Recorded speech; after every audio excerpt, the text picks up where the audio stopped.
¿Qué pasa, compañeros? ¿Qué tal? ¿Cómo estamos? En este vídeo queremos explicarte cómo mejorar la propiocepción de tobillo. Por ejemplo, si tienes un esguince, quieres prevenir lesiones, mejorar tu rendimiento deportivo, quédate porque vamos a aportarte. ¡Empezamos!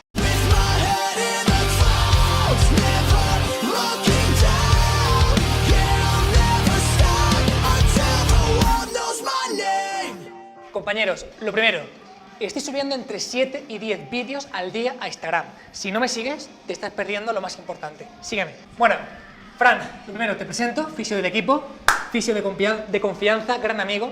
Y Fran es quien nos va a ayudar a entender cómo mejorar la propiocepción de tobillo. Algo que es súper frecuente y que realmente, digamos, tenemos que prestar especial atención cuando, por ejemplo, nos lesionamos. Vale, muy bien, David. Lo primero, definir la propiocepción, que sería la capacidad que tenemos para reconocer la posición de una articulación de nuestro cuerpo. Esta información nos va a venir dada por receptores tanto a nivel de los ligamentos como a nivel de los tendones y a nivel de los músculos.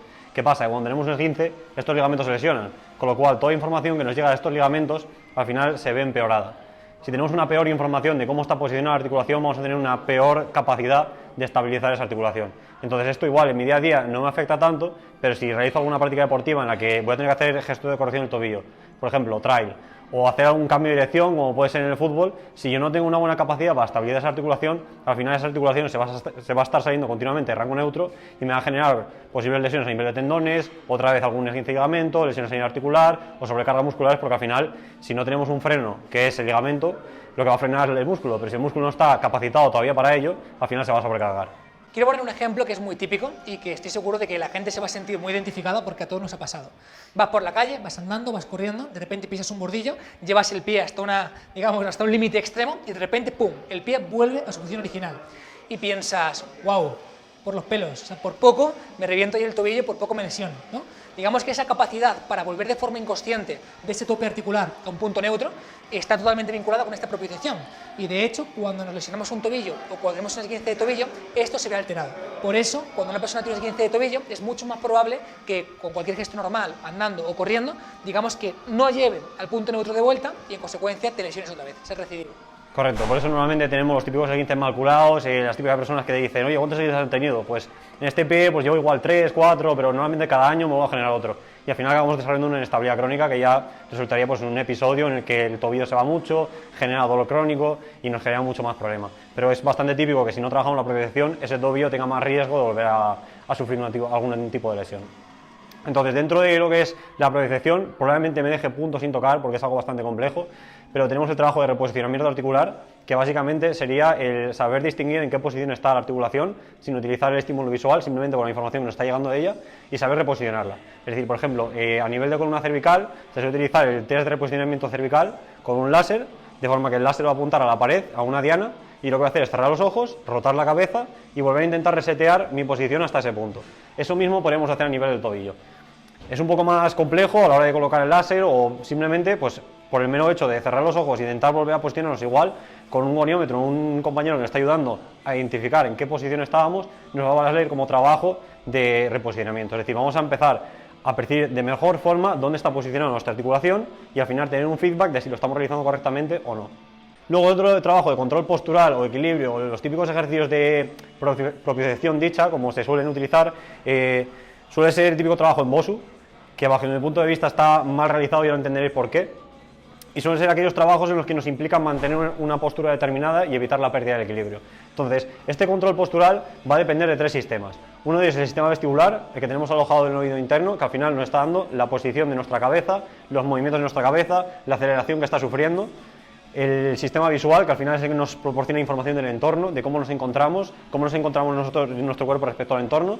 Y el sistema propioceptivo, que va a estar repartido en todo el cuerpo, y en especial también a nivel del pie, porque es nuestro punto de apoyo con el mundo exterior, y lo que nos va a proporcionar es saber cómo está posicionado nuestro cuerpo respecto al entorno y cómo se va a ir moviendo y va a ir afectando el entorno a nuestro cuerpo. Entonces, cuando nosotros somos una persona sana y no tenemos ningún tipo de patología, normalmente los 3 sistemas tienen un peso similar a la hora de proporcionarnos información de cómo estamos posicionados a nivel del equilibrio. Cuando existe una lesión, normalmente existe una afectación del sistema propioceptivo, es decir, se lesionan los ligamentos, me llega peor información, entonces si tengo información de peor calidad de parte de la articulación, voy a ser capaz de estabilizarla peor, no tengo, digamos, ese feedback que me está dando a la hora de mantener la articulación en una buena posición y a la hora de realizar los gestos correctamente. Entonces vamos a perder parte de esa capacidad, de ese equilibrio, de esa información que me va a proporcionar poder realizar mejor el movimiento, y entonces eso nos va a llevar a una compensación, porque obviamente nuestro cuerpo no puede quedarse sin esa información, tiene que buscar otra forma de mantener ese control postural, ese equilibrio, y lo que va a hacer es aumentar la demanda de algunos de los otros sistemas. Normalmente el vestibular no podemos aumentar la demanda, no se puede regular a la alta, se suele regular a la baja en caso de patologías, pero en este caso lo que va a hacer nuestro cuerpo es depender más de la visión. Entonces vamos a tener personas que en el momento en el que les quitamos la capacidad de ver lo que está ocurriendo o ver su posición, pierden estabilidad, se nota que se les va. Entonces, por ejemplo, si ahora mismo colocamos a David a una pierna, podemos ver cómo mantiene mejor la estabilidad, se balancea menos que si le pedimos que cierre los ojos y el equilibrio se va a ver un poco más comprometido. Como David no ha tenido ningún tipo de patología, normalmente no es tan destacable. Pero si coges una persona con esguince de tobillo y le pides mantenerse una pierna, ya le va a costar porque está recibiendo mala información del pie y tiene que depender mucho de la visión. Pero si le cierras los ojos, probablemente le veas que empieza a realizar estrategias de reequilibrio. Entonces, el objetivo de la rehabilitación siempre va a ser buscar que esa información proprioceptiva que nos queda a nivel del tejido lesionado sea utilizada con mayor intensidad o sea más empleada o mejor procesada a la hora de volver a mantener un equilibrio y volver a mantener una estabilidad en la articulación. Cosa que no se suele hacer y al final dependemos mucho del sistema visual. En el momento en el que tengo que hacer un gesto rápido, un cambio de dirección en el que no puedo, el estímulo visual es demasiado lento, no puedo reaccionar y me vuelvo a esguinzar. Has comentado antes que no estabas de acuerdo con el trabajo en BOSU. Sí. ¿Por qué? Eso básicamente viene determinado por las demandas del equilibrio. Es decir, cuando yo tengo una demanda muy leve de equilibrio, David, si puedes colocarte sobre una pierna, si os fijáis, la mayor cantidad de movimiento para estabilizar el cuerpo se va a realizar justo a nivel del tobillo. Entonces, es la primera estrategia que tiene nuestro cuerpo para mantener el equilibrio.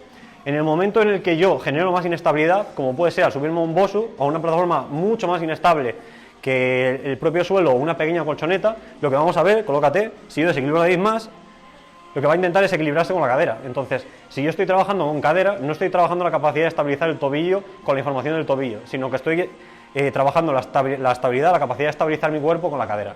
Entonces, todo el trabajo que queremos focalizar en la articulación lesionada lo vamos a estar compensando con la cadera.